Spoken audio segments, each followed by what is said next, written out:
আসসালামু আলাইকুম প্রিয় দর্শক, কাব্যেনির চ্যানেলের আজকের ভিডিওতে আপনাদের স্বাগতম।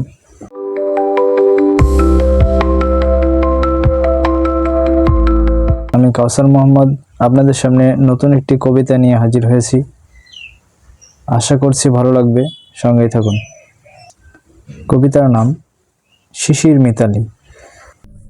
যখন রাত্রি গভীর হয়, উদ্ভিদরাজির মিলন মেলায় শিশির কণা আসে। গাছগাছালি লতা পাতা জল জ্বলিয়ে হাসে। রাতের শেষে সকাল আসে, সকালে ওঠে রোদ।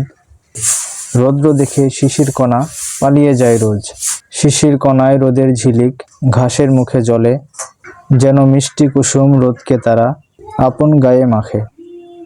কুচি বুড়া লতা পাতা শিশিরে গোসল করে, ধুলা ময়লা ধুয়ে ফেলে চকচকিয়ে ওঠে।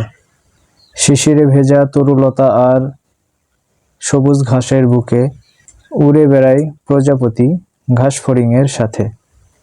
কত গাছপালার কত মিতালি শুনতে তাকে হয়, আল্লাহর সৃষ্টি কত সুন্দর শিশির কণা সেটাই বোঝাতে চাই। কবিতাটি ভালো লাগলে লাইক করুন, শেয়ার দিন এবং কমেন্টে আপনাদের মূল্যবান মতামত দিন। এই ধরনের আরও কবিতা পেতে কাব্যেনির চ্যানেলটি সাবস্ক্রাইব করে সঙ্গেই থাকুন। আসসালামু আলাইকুম, ধন্যবাদ সবাইকে।